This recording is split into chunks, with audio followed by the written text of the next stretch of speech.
본 질문과 답은 관상기도 수련을 하는 동안 다가오는 여러 가지 문제들에 대하여 알아볼 수 있도록 토마스 키딩의 오픈 마인드 오픈 허트, 업무 강력, 마음을 열고 가슴을 열고에 수록된 내용에서 발췌한 것입니다.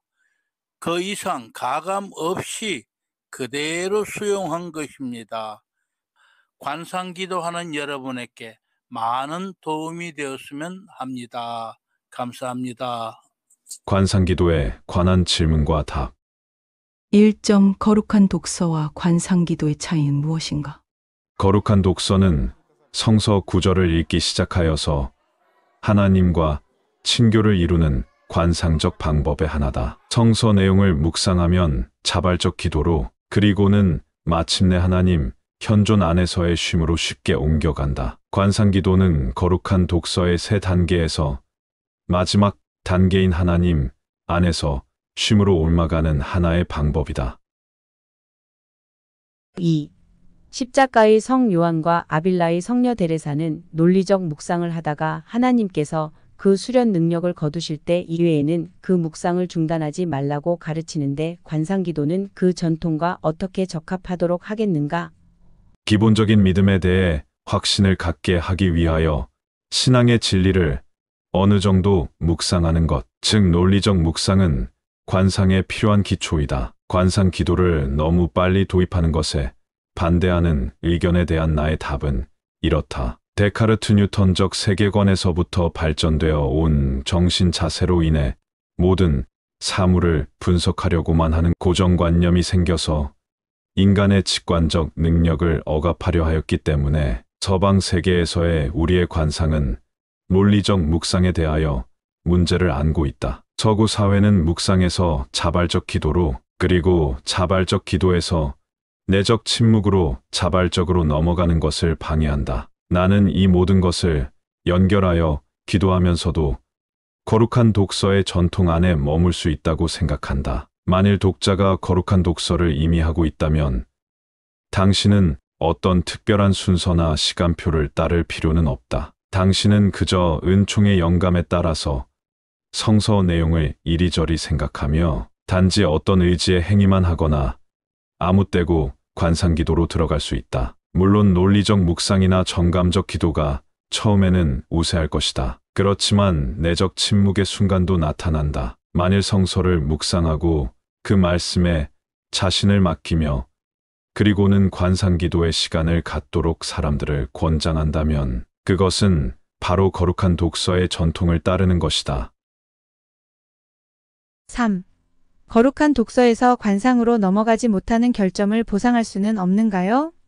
현대 사람들이 거룩한 독서에서 관상으로 넘어가지 못하는 결점을 관상기도가 일종의 보상을 해주는 것이다. 그것은 현대 문제에 대한 성찰이며 동시에 관상기도에 관한 전통적인 크리스찬의 가르침을 재생하려는 노력이다. 그러나 단지 재생하기 위한 이론적인 노력 이상의 것이 여기에 요구된다. 현존하는 지적 편견을 넘어가기 위하여서는 사람들이 실제로 경험하도록 하는 어떤 방법들이 절대 중요하다. 이미 관상 기도를 하고 있는 사람들에게서도 이 편견을 발견하면서 나는 그 편견이 우리 문화 속에 생각보다 뿌리 깊다는 확신을 갖게 된다. 동양으로 사람들이 몰려가는 것을 보면 서양에서는 이것이 부족하다는 것을 증명한다. 서양에서는 영적 배고픔이 만족되고 있지 않다는 것이다. 동양에 찾아갔던 사람들이 크리스찬 종교 안에도 관상 기도의 전통이 있다는 말을 듣고는 마음에 이안을 받는 것을 본다. 관상 기도로 들어가는 준비로 관상 기도를 한다는 것은 오늘날에 누가 새로 만들어낸 것이 아니다. 오히려 관상 기도는 관상 기도의 전통적 가르침을 다시 획득하는 방법이며 이 가르침을 더욱 알리고 더욱 쉽게 접하도록 만드는 방법이다. 다른 점이라면 그것을 방법적으로 알려주려고 노력한다는 것뿐이다. 누구나 그 안에 들어가고 유지하는 길을 따르며 그 안에서 성장하려면 도움이 필요한 것이다. 이미 관상 기도의 은총을 받은 사람들은 지속적이고도 질서 있는 양식을 따름으로써 더욱 내적 침묵을 개발해 갈 수 있다. 관상기도의 방법은 바로 이 내적 침묵의 개발이라는 안목에서 제공하는 것이다. 4점 나는 이러한 훈련으로 아무것도 이루지 못한다. 그래도 나의 정신 기능들을 비우도록 노력해야 하는가? 그러려고 일부러 노력하지 않는 것이 좋다. 기도 중에는 언제나 가벼운 영적 활동들이 나타나게 되는데 이러한 활동들은 거룩한 단어를 생각하거나 하나님의 현존에 대한 단순한 인식 등이다. 공백을 경험한다 함은 아주 섬세한 방법으로 자신의 의향을 나타내는 것이다. 당신의 의향이 작용하지 않는 한 그 공백의 경험은 유지되지 않는다. 이것은 아주 단순하기 때문에 아무 일도 아닌 것처럼 보인다. 이러한 방법의 기도는 배우는데 시간이 걸리고 또 때때로 기도 중에 공백감이라고 해석되는 것에 대하여 염려할 필요가 없다. 이 기도는 하나님 안에서 쉬는 방법이다. 만일 당신이 공백을 알아차렸다면 이것 또한 사고이기 때문에 단순히 거룩한 단어로 돌아가라. 졸고 있다는 것을 알게 되면 어떻게 하나?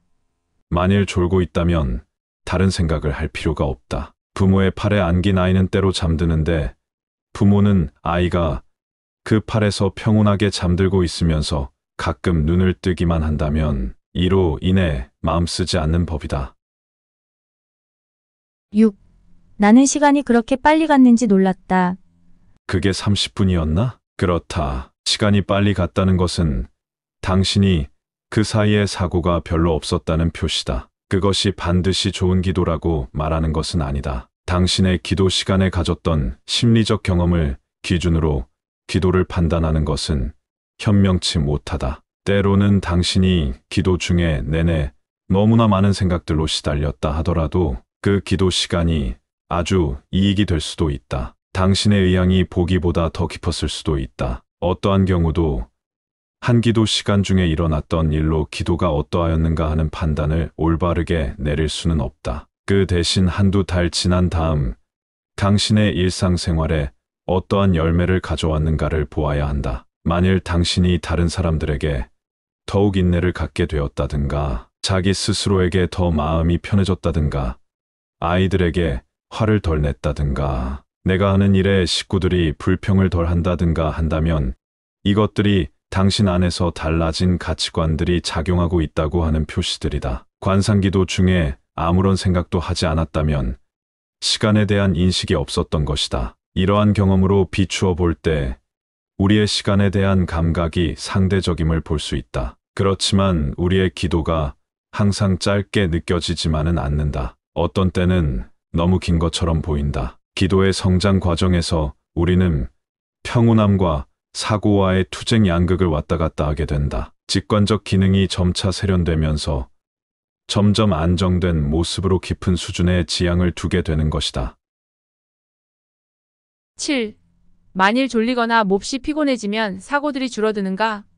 만일 당신이 꿈을 꾸지 않는 한 일반적으로 그렇다고 본다. 수도원에서 새벽 3시에 일어나면 때로 정신이 몽롱할 수가 있다. 이렇게 새벽에 피곤하여 생각할 수가 없게 되는 바로 이 시간을 이용하는 것이 우리가 쓰는 좀 특수한 방법의 일부인 것 같다. 하루 종일 힘들게 일한 다음에도 새벽과 마찬가지의 경험을 할 것이다. 이럴 때 당신이 깨어있는 상태를 유지하기 알맞을 정도로 깨어있으면서도 나른한 기분을 즐기려 들지만 않는다면 이것도 도움이 된다. 그러나 잠이 들게 되더라도 나쁘게 여기지 말라. 당신은 아마 조금 더 휴식이 필요한지도 모른다. 그렇지만 당신이 가장 정신이 맑다고 생각하는 시간을 선택하도록 하여 기도 시간에 머리를 끄덕이며 졸기보다는 좀 더 관상기도의 온전한 경험을 갖도록 노력하라. 만일 잠이 든다면 그 잠에서 깨어났을 때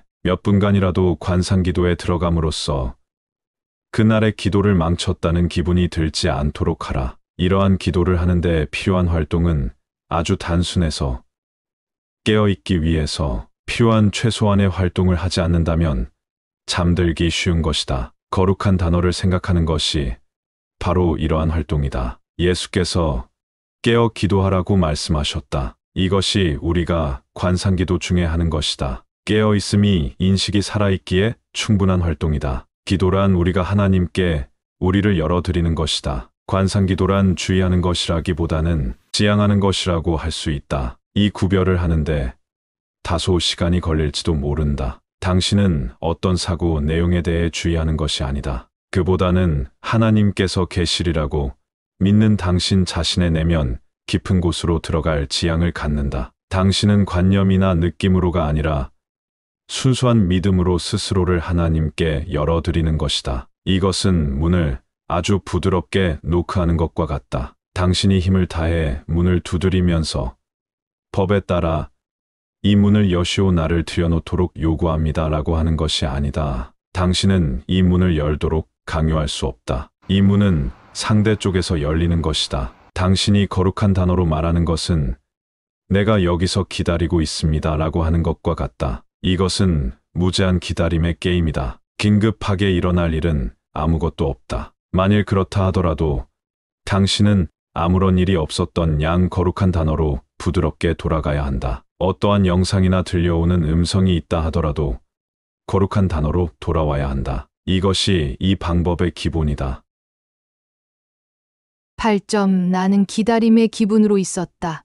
그때에 나는 무엇이 일어나지 않을까 하는 기대를 하고 있다는 생각을 하고 있음을 알게 되었다. 이 기도는 기대하는 것이 아니다. 이것은 노력하지 않도록 하는 훈련, 떠나버리는 훈련이다. 노력한다 함도 하나의 사고이다. 그래서 나는 가능한 한 쉽게 거룩한 단어로 돌아가라.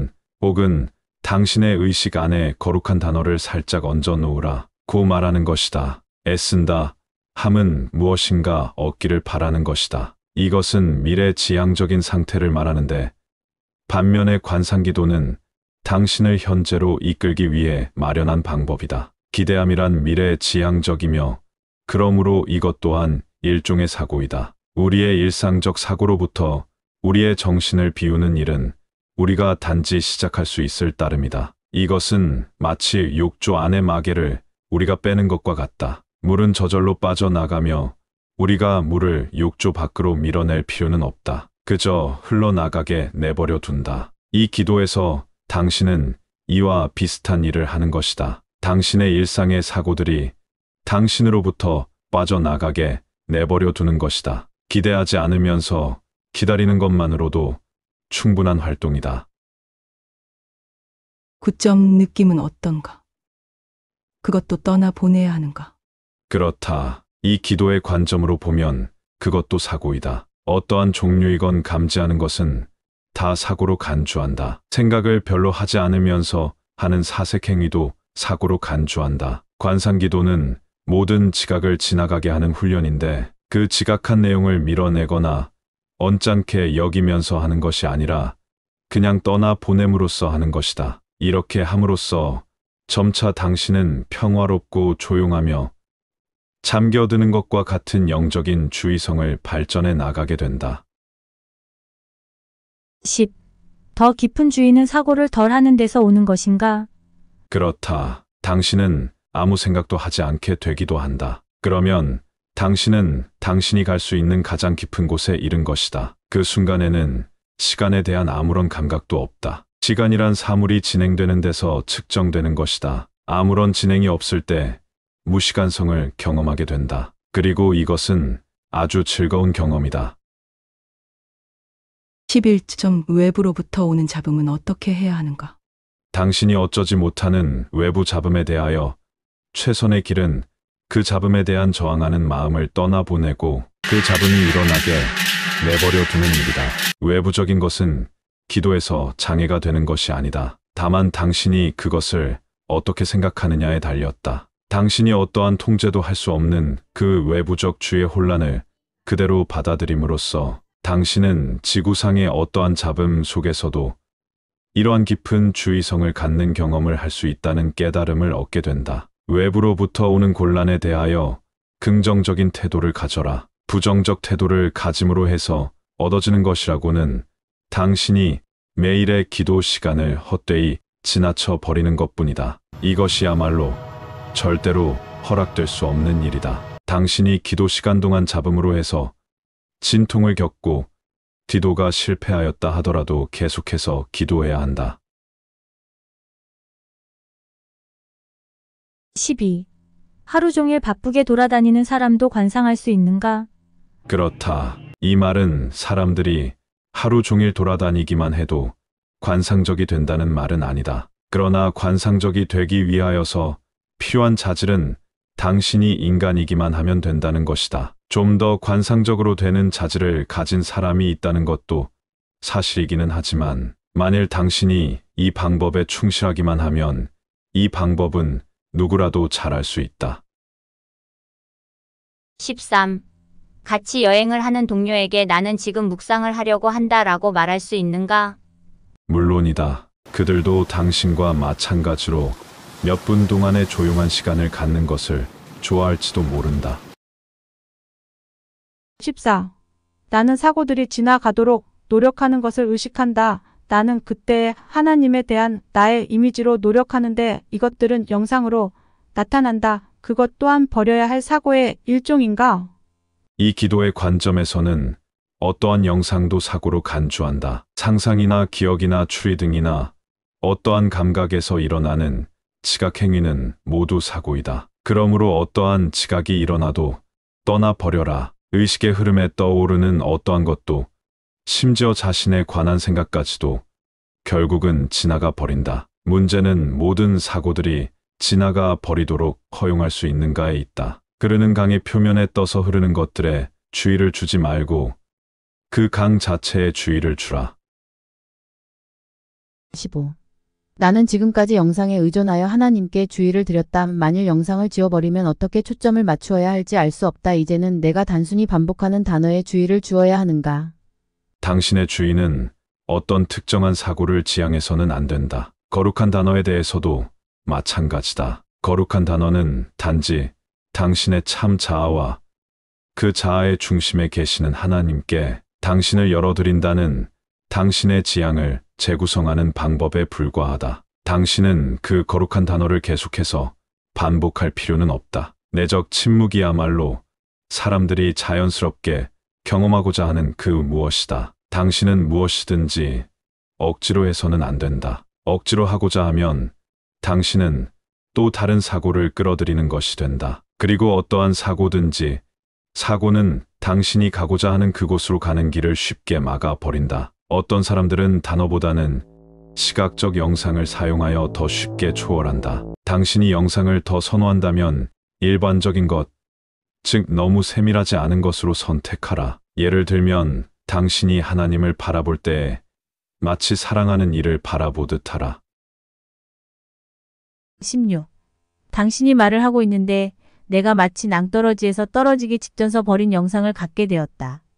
어떤 사람들은 침묵에 잠길 때 마치 낭떠러지 뜻에 선 느낌을 갖기도 한다. 그러나 염려하지 말라. 떨어질 위험은 없다. 상상을 잘 모르는 사람들에게 상상은 당황하게 만드는 것이다. 상상을 많이 한 사람들, 그것에 깊이 빠진 사람들이 습관적 사고방식을 벗어버린다는 것은 힘든 일이다. 그러나 이 기도를 계속하다 보면 편안하게 느끼게 될 것이다. 시청해 주셔서 감사합니다.